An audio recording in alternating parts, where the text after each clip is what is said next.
Well, tomorrow there's a chance to see highlights from the recent Flamingo Watch series, which followed the migration of Kenya's flamingos across the Great Rift Valley. And that's tomorrow night at 7 o'clock here on BBC2. The acclaim and applause of millions heralds the triumphant return of Metro Goldwyn Mayer. When the Lion Roars. Somewhere over the rainbow, skies are blue. The wonderful wizardry of MGM. The Lion Roars down the yellow brick road. Tonight at 9 on BBC2.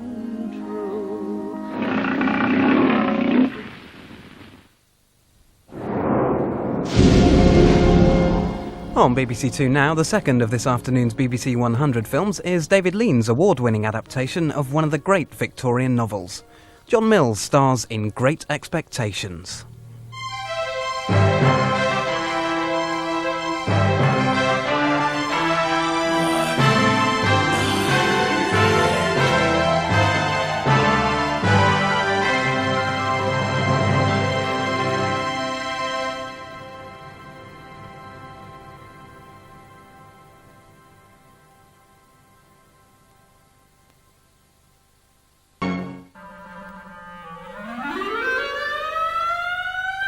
Each year, one name rests on the lips of every Hollywood player.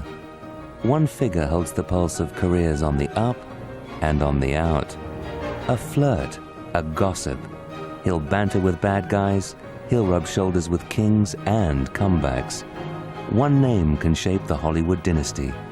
And there's one British critic who knows that figure back to front. Barry Norman, at the Oscars.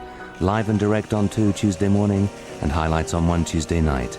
Join Barry Norman, only on BBC Television. Well, the law of Hollywood for British film talent is investigated in 15 minutes with an inquiry by the National Heritage Select Committee. First on BBC2, a look at what the papers say with Jim White.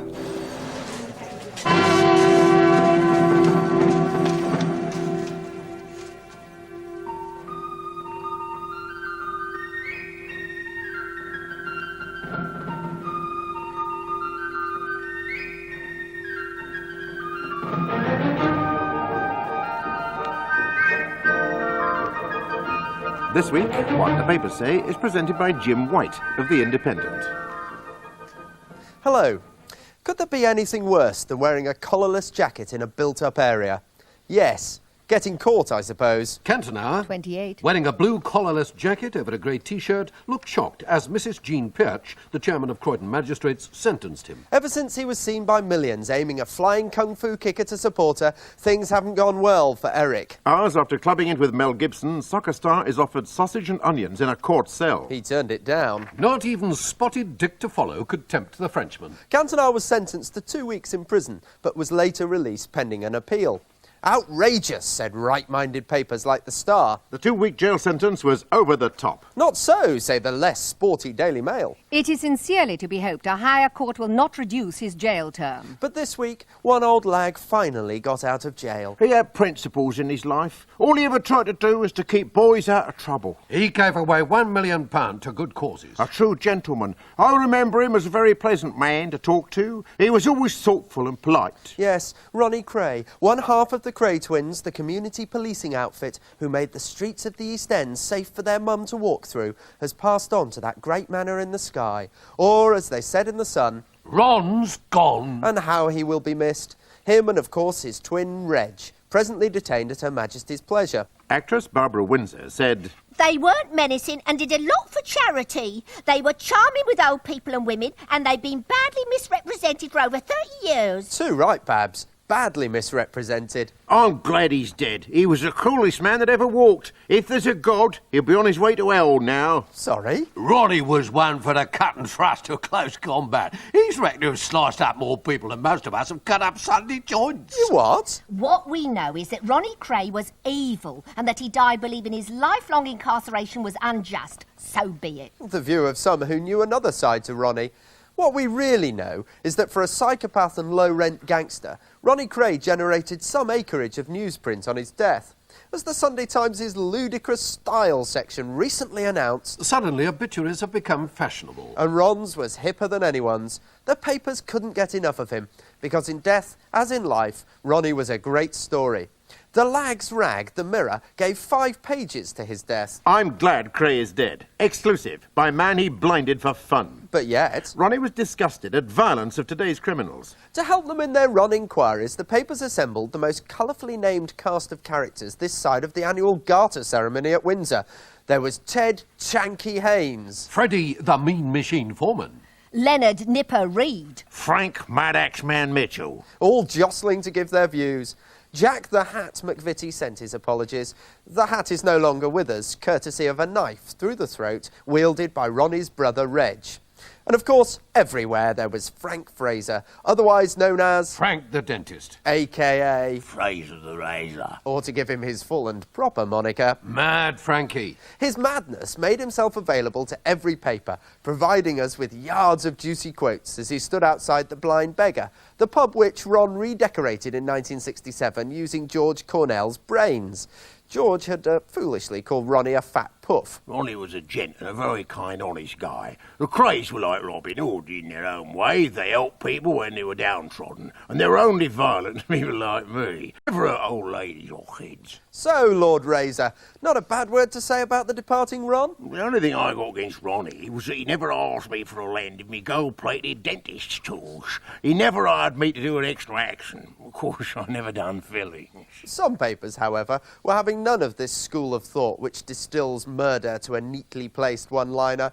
The ever morally robust Sun, for instance. Don't be taken in by those who try to glamorise criminals. They are wicked men who committed wicked crimes. Cray had barely taken his last breath before the campaign started to have his brother Reggie freed. Society must never go soft on men like the Crays. They are robbing hoods, not Robin Hoods. Well, thanks for the warning. I'd better be on the lookout for stuff like this, then. Free Reg Cray. Free him today. There is not one good reason why he should stay behind bars a moment longer. Keeping Cray behind bars proves nothing. He has paid for his crime. After Ron's death, Reggie's release would be an act of compassion. What kind of Longford-like apologist for crime would say that sort of thing? Gary Bushell on Monday. And which liberal outfit does Mr. Softy Bushell work for? The Sun. To be fair to the Sun, it was well ahead of the rest on the Cray story. The paper was predicting an imminent demise the morning of his death. Cray's puffed out. 106 a day are killing him. Gangland killer Ronnie Cray is smoking himself to death, doctors warned yesterday. A Broadmoor source said. We've warned him time and again that he's killing himself. The cigarettes have damaged his heart. I don't know what it is about the whopping water, but in the home of Mystic Meg, the News International boys are becoming spookily adept at prediction. Flicking through the Sunday Times last weekend, for instance, you could come across this. Did terrorists kill with deadly nerve gas test? The article introduced a new word to the vocabulary. Sarin. Less than 24 hours later, the front page of the London Evening Standard was reporting, Poison gas massacre. Many killed, thousands collapse in terror attack on Tokyo Tube. and the next morning, the full horror of the Sunday Times' prediction was made clear. Sarin was not a pleasant way to go. In humans, death from exposure to a fatal dose of sarin can take place in between 5 and 15 minutes. The victim may suffer headaches, dizziness, chest tightness, sweating, loss of vision, vomiting and convulsions, followed by death from respiratory failure. Or as the Star put it, Bodies turn to mush. the papers were quick to address apparently the most pressing aspect to emerge from the outrage. Poison gas massacre. The big question. What would happen here? Would our transport authorities, known to be thrown by a stray leaf on the line, be able to handle the wrong kind of gas? We could cope here. Bosses of London Underground have emergency plans to cope with a similar nerve gas attack. A spokesman said yesterday. We're used to evacuating stations and we do this efficiently. Sun readers would have arrived at work reassured then. Less cheerful would have been their today reading colleagues. We could not cope. There would not be enough hospital beds, ambulances or doctors if London Underground were paralysed. Ironically, the capital's emergency plan requires victims to be ferried to hospitals on the tube. So, since the attack is imminent, it was helpful of the papers to mark the commuters' cards as to what they might expect. Now remember, as the Sunday Times described it, sarin is that most terrifying enemy. A colourless, odourless nerve gas 20 times more lethal than potassium cyanide. Read Christopher Bellamy in The Independent. And you were even deader. In its purest form, it is 500 times more lethal than cyanide. What beastly scientist would invent such a thing? Now on sale, the lethal legacy of Nazism. Even though, according to Today, it was... Banned by the Geneva Convention in 1925. And as for colourless, the Express told us... Witnesses of the incidents reported seeing a white vapour rising from the chemical. At least we can agree it's odourless, then. The smell of gas was very strong. Hang on. What we need are the science writers to explain it all accurately. Pull them out of Anorak Corner on the specialist page and give them a moment in the populist glare of the news pages. Sarin, chemical name isopropyl methyl phosphorofluoridate, is an organophosphate compound. Sarin destroys the nervous system by interfering with a vital enzyme called cholinesterase. Thank you, Clive Cookson, science editor of the FT, for clearing that up. And there was a nervy feeling going around the City of London this week. Bank chief quits over love affair. The Deputy Governor of the Bank of England quit this afternoon, just 2 days after his torrid affair with a freelance journalist was revealed by a Sunday newspaper. The demise of Rupert Pennant-Ray was charted in the Sunday Mirror. The bonk of England. Top banker had sex in governor's office. Exclusive. Inside, the rhythm, as it were, of expose was a familiar one. There was the evidence, the love letters, the cheques, all neatly categorised. There was the confrontation with the philanderer. Last night at his luxury home near Oxford, Pennant-Ray admitted that he knew Mary Ellen. When asked about their affair, he said, "Print what you like, it's your story." And there was the ruthless extraction of information from the poor, defenceless mistress. Last night, Mary Ellen broke down in tears when we confronted her. I'm not surprised you found out. I told Rupert last year that I would no longer protect him. And of course, out came the puns. Who's a silly banker? When Mr. Pennant-Ray announced his resignation, he blamed that familiar bad boy. Tabloid intrusion into the private lives of those in public positions. Laughing all the way to the bonk. Love cheat boss quits with payoff. Indeed, the speed of the kill left the papers with a hole to fill that had been set aside for thundering articles about how no one resigns anymore. So, just to be contrary, some papers ran articles about how he shouldn't have gone. Can we really expect public figures to be whiter than white? A depressing departure.